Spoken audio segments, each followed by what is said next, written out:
ನಮಸ್ಕಾರ ವೀಕ್ಷಕರೇ, ತಮಗೆಲ್ಲರಿಗೂ ನಮ್ಮ ಯೂಟ್ಯೂಬ್ ವಾಹಿನಿಗೆ ಆದರದ ಸ್ವಾಗತ.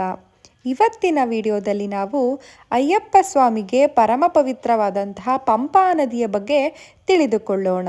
ಪಂಪಾ ನದಿಯ ಉಗಮ ಹೇಗಾಯಿತು, ಇದರ ಮಹತ್ವವೇನು, ಈ ಎಲ್ಲ ವಿಷಯಗಳು ಈ ವಿಡಿಯೋದಲ್ಲಿ ಒಳಗೊಂಡಿದೆ ವೀಕ್ಷಕರೇ. ರಾಕ್ಷಸಿ ಮಹಿಷಿಯ ಅಟ್ಟಹಾಸ ತಾರಕಕ್ಕೇರಿರುತ್ತೆ. ಲೋಕ ಸಂಚಾರಕ್ಕಾಗಿ ಬಂದ ನಾರದ ಮುನಿಗಳು ಬ್ರಹ್ಮನ ಕುರಿತು ತಪಸ್ಸನ್ನು ಆಚರಿಸ್ತಾ ಇರ್ತಾರೆ. ಅದು ಯಾವ ಜಾಗದಲ್ಲಿ ಅಂದರೆ ಈಗಿನ ಶಬರಿಮಲೆಯ ದಟ್ಟ ಕಾಡಲ್ಲಿ ಕುಳಿತು ಬ್ರಹ್ಮನನ್ನ ಕುರಿತಾಗಿ ತಪಸ್ಸನ್ನು ಆಚರಿಸ್ತಾ ಇರ್ತಾರೆ. ನಾರದ ಮುನಿಗಳ ತಪಸ್ಸಿಗೆ ಮೆಚ್ಚಿ ಬ್ರಹ್ಮದೇವರು ಪ್ರತ್ಯಕ್ಷರಾದಾಗ ನಾರದ ಮುನಿಗಳು ಒಂದು ವರವನ್ನು ಬೇಡ್ತಾರೆ. ಅದು ಏನಂದರೆ ಲೋಕ ಕಲ್ಯಾಣಕ್ಕಾಗಿ ಧರ್ಮ ಸಂಸ್ಥಾಪನೆಗಾಗಿ ಒಂದು ವರವನ್ನು ನೀಡಿ ಅಂತ ಬ್ರಹ್ಮದೇವರಲ್ಲಿ ಕೇಳ್ಕೊಳ್ತಾರೆ. ಆಗ ಬ್ರಹ್ಮದೇವ ಕನ್ಯೆಯ ರೂಪದಲ್ಲಿ ಒಂದು ಶಕ್ತಿಯನ್ನ ದಯಪಾಲಿಸ್ತಾರೆ. ಈಕೆಯ ಹೆಸರೇ ಪಂಪಾದೇವಿ. ನಾರದ ಮುನಿಗಳಿಗೆ ಹೇಳ್ತಾರೆ ಈಕೆಯಿಂದ ಮಹಿಷಿಯ ಅಟ್ಟಹಾಸ ಮುರಿಯುತ್ತೆ ಅಂತ. ಪಂಪಾದೇವಿ ಪುಳ್ಳಾಚಿ ಮಲೆಯಲ್ಲಿ ವಿಷ್ಣು ದೇವರಿಗಾಗಿ ಘೋರ ತಪಸ್ಸನ್ನ ಮಾಡೋಕೆ ಶುರು ಮಾಡ್ತಾಳೆ.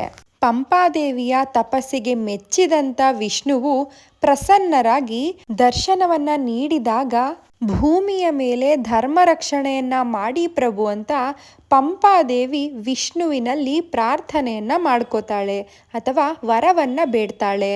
ಆಗ ವಿಷ್ಣು ಹೇಳ್ತಾರೆ, ಮುಂದೆ ಇಲ್ಲಿ ಹರಿಹರ ಪುತ್ರ ಅಯ್ಯಪ್ಪ ಸ್ವಾಮಿ ನೆಲೆಯಾಗ್ತಾರೆ. ನೀನು ಇಲ್ಲಿ ಪಂಪಾ ನದಿಯಾಗಿ ಅಯ್ಯಪ್ಪನನ್ನ ಪಾಲಿಸಬೇಕು ಹಾಗೂ ನಿನ್ನ ಮಡಿಲಿನಲ್ಲಿ ಹಾಕಿಕೊಳ್ಳಬೇಕು ಅಂತ ವಿಷ್ಣು ಹೇಳ್ತಾರೆ. ಅವನು ದೊಡ್ಡವನಾದ ನಂತರ ಅಯ್ಯಪ್ಪ ಸ್ವಾಮಿ ಎಂಬ ಹೆಸರಿನಲ್ಲಿ ಖ್ಯಾತಿ ಪಡೆದು ಧರ್ಮ ರಕ್ಷಣೆಯನ್ನ ಮಾಡ್ತಾನೆ. ಅವನನ್ನು ನೋಡಲು ಬರುವ ಭಕ್ತಾದಿಗಳು ಪಂಪಾ ನದಿಯಲ್ಲಿ ಮಿಂದೆದ್ದ ನಂತರವೇ ಅಯ್ಯಪ್ಪ ಸ್ವಾಮಿಯ ದರ್ಶನವನ್ನ ಮಾಡಬೇಕು.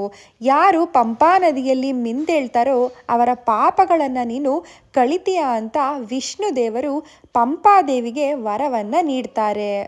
ನಂತರ ಪಂಪಾದೇವಿ ನದಿಯಾಗಿ ಹರಿತಾಳೆ. ನದಿಯ ದಡದಲ್ಲಿ ರಾಜರಿಗೆ ಹರಿಹರ ಪುತ್ರ ಮಗುವಿನ ರೂಪದಲ್ಲಿ ಸಿಗ್ತಾನೆ. ಹರಿಹರ ಪುತ್ರ ಸಿಕ್ಕ ಜಾಗವೇ ಪಂಪಾ ನದಿ. ಕೇರಳದ ಪಂಪಾ ನದಿಯು ಶಬರಿಮಲೆಗೆ ಹೋಗುವ ಭಕ್ತರಿಗೆ ಮುಖ್ಯ ಮಾರ್ಗವಾಗಿದೆ. ಇಂಥ ಪವಿತ್ರವಾದ ಪಂಪಾ ನದಿಯಲ್ಲಿ ಕೆಲವು ಭಕ್ತರು ಬಟ್ಟೆಗಳನ್ನು ಅಲ್ಲಲ್ಲೇ ಬೀಸಾಡೋದು ಎಷ್ಟು ಸರಿ?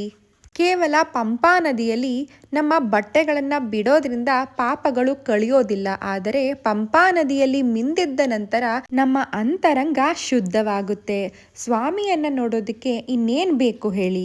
ಇದೇ ನೋಡಿ ಪಂಪಾ ನದಿಯ ಮಹಾತ್ಮೆ.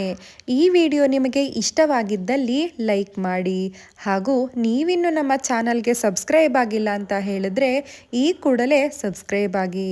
ಪಕ್ಕದಲ್ಲೇ ಕಾಣುವಂತಹ ಬೆಲ್ ಐಕಾನನ್ನು ಕ್ಲಿಕ್ ಮಾಡಿ. ಧನ್ಯವಾದಗಳು.